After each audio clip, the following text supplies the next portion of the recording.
Assalamualaikum warahmatullahi wabarakatuh. Di kesempatan kali ini kita akan sedikit membahas mengenai desa Selawas. Desa yang terletak di paling utara ataupun di pantai utara Kabupaten Lamongan yang cukup terkenal dengan jembatan kembarnya.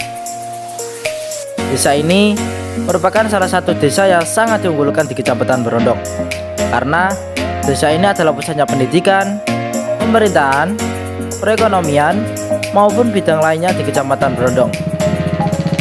Desa ini memiliki luas kurang lebihnya adalah 10,62 km persegi, dan luas ini itu cukup luas lah sebagai sebuah desa yang berada di daerah yang terpencil ataupun di paling utara sebuah Kabupaten Lamongan. Di daerah ini kekayaan alamnya sangat melimpah sekali. Ada lautan, gunung, aliran Bengawan Solo, sungai, hutan, maupun yang lainnya. Konon katanya, desa ini memiliki cerita sejarah yang sudah diceritakan secara turun-temurun dari zaman ke zaman, anak turun ke anak cicitnya, sehingga seperti sebuah cerita yang melegenda dan sangat berkaitan dengan putrinya yang berparas cantik.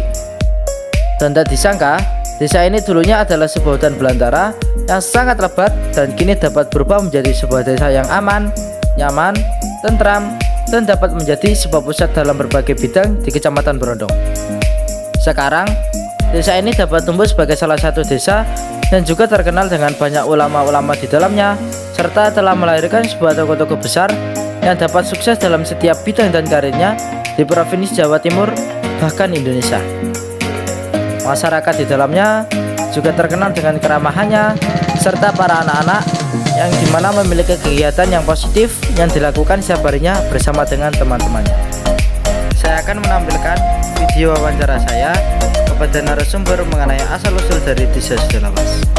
Assalamualaikum. Waalaikumsalam, monggo.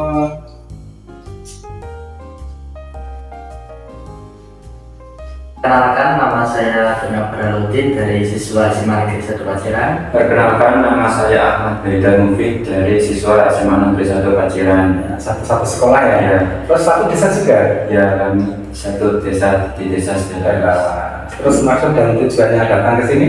Maksud dan tujuan kami kesini itu ingin menggali informasi mengenai asal-usul dari desa Selawas. Asal-usul desa Sedayu. Kemudian Pak bisa diceritakan begitu mengenai asal-usul lahirnya desa Selawas. Asal-usul desa Sedayu Lawas itu kan dulu ya zaman kerajaan apa? Surakarta. Kalau sekarang itu Solo lah ya. Dulu Solo, Surakarta, sebelumnya juga kata Surat. Dulunya itu jadi satu dengan kerajaan Mataram Islam, tapi karena politik dari Belanda memecah belah, sehingga cuma dipecah, ada kerajaan Jogja, ada Solo, ya begitu Surakarta. Nah, di zaman kerajaan Surakarta dulu itu di daerah utara Pantura ini ya, dulu kan hutan belantara, belum ada penghuninya, belum ada siapa-siapa, karena tidak ada penduduk yang berani untuk membabat hutan dijadikan tempat tinggal, disebabkan karena apa? Setelah membabat hutan, kemudian orangnya mati, sehingga kemudian itu kan menyebar luas, sehingga penduduk itu ketakutan kalau ingin membabat hutan dijadikan rumah, sehingga ada istilah zaman dulu itu jalmo moro, jalmo mati. Siapa yang datang ke tanah sini itu ya siap-siap siap-siap mati lah gitu ya. Siapa yang datang ya siap-siap mati, entah perutnya sakit entah apa, itu kan dulu kepercayaan begitu. Sehingga informasi ini kemudian didengar oleh Raja Surakarta yang bernama Tawang Malam, Tawang Malam. Karena termasuk begitu kan, sini kan wilayahnya masuk Surakarta juga, termasuk daerah Tuban, Lamongan, termasuk Muara Timur, Gresik juga. Sehingga mendengar kabar itu, kemudian Raja Tawang Alam itu mengirim utusannya untuk datang ke sini supaya nanti menghilangkan ketakutan penduduk kalau bangun rumah itu akan mati, untuk menghilangkan kepercayaan itu. Yang dikirim itu namanya Suro Wikrono. Suro Wikrono.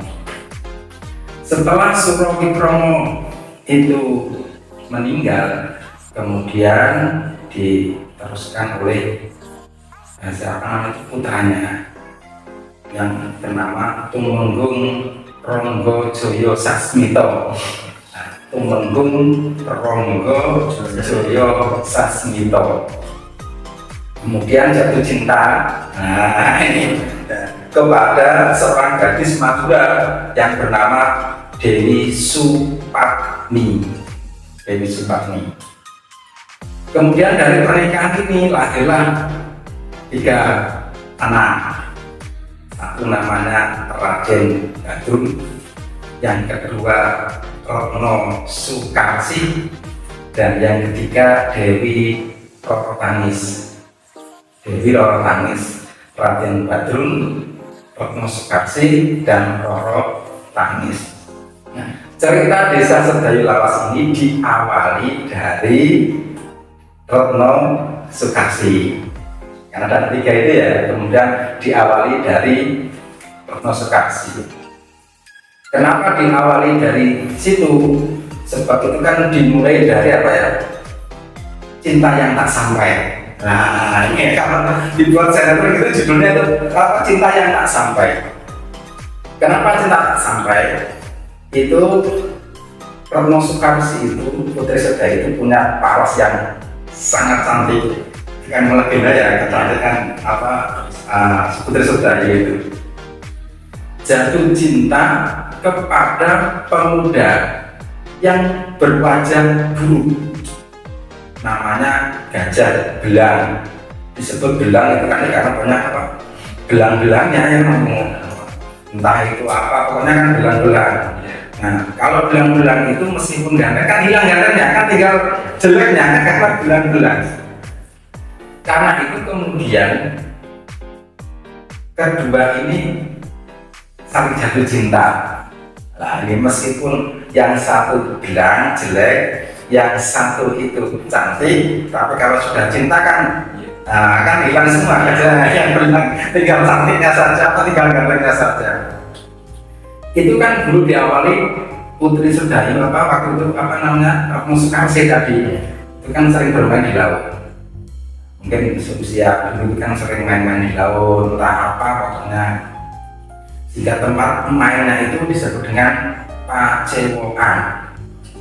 Kalau sekarang pacewokan dari kata cewek ya, atau mungkin sekarang DC lah. Nah, itu tempat habis main-main terus bersih-bersih di situ. Jadi seperti batu karang, tapi ada seperti kalau sekarang lah, cuma terbuat dari batu. Jadi habis main-main di laut, kemudian bersih-bersih di situ. Nah, di situ kemudian Gajah Belang itu suka ngintip, kan biasa ya anak muda ya cewek cantik kan ya, suka ngintip gitu, diintip.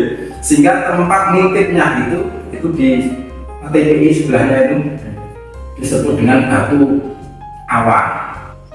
Awang itu kan melihat. Nah, ini gimana? Nah, itu kan namanya awang, melihat.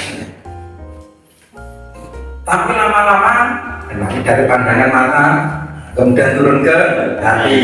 Nah, tapi nyampe cintanya Gajah Belang cinta kepada Retno Sukarsi. Retno Sukarsi pun kemudian cinta kepada Gajah Belang, sama cara cinta. Tapi di tengah-tengah saling cinta itu ayahnya tidak setuju. Kan Tumenggung orang yang rahat ya. Tapi kemudian anaknya cinta kepada seorang biasa yang wajahnya buruk lagi. Ditambah lagi Putri Retno Sukarsi itu banyak dipinang oleh pangeran-pangeran ya, yang lebih kaya, yang lebih punya jabatan. sehingga cinta mereka itu tetap oleh orang tuanya. Nggak cuma ditentang, karena sudah ditentang, semakin cinta. Nah itu ya, semakin dekat semakin cinta, semakin melawan. Akhirnya Gajah Belang ini kemudian dibunuh oleh ayahnya, Tumenggung Sasmito itu dibunuh. Setelah dibunuh, orang katanya itu darahnya itu warnanya putih, yang menunjukkan bahwa dia itu tidak bersalah apa-apa atas segala macam. Itu kan hanya apa? Hanya rekayasa untuk memisahkan ini. Kalau orang nggak seneng kan gitu ya, ngarang ya apa, yang penting kan pisah. Nah, ternyata segala tipu daya tadi itu tidak benar. Itu dibuktikan ketika ditusuk pakai keris itu darahnya putih, sehingga Tumenggung Sasmito juga menyesal itu karena sudah membunuh Gajah Belang. Namanya orang jatuh cinta, ketika tahu pasangannya meninggal kan patah hati, sepatah-patahnya mungkin ya. Nah, sebagai wujud kesetiaannya kepada Gajah Belang, Retno Soekarno itu ngomong begini, dia itu tidak akan menikah selama-lamanya. Jadi tidak akan menikah selama-lamanya. Cintanya hanya satu kali kepada Gajah Belang ketika dia, karena cinta yang tidak sampai tadi, ditinggal mati kekasihnya.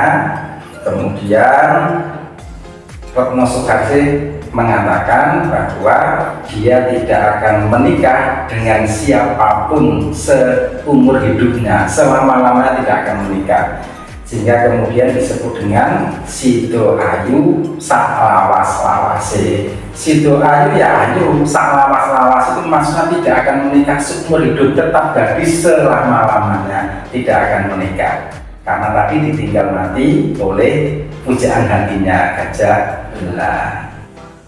Kira-kira hikmah yang bisa kita ambil dari cerita dia tersebut itu apa? Yang pertama, jadi anak itu harus taat dan berbakti nurut sama orang tua.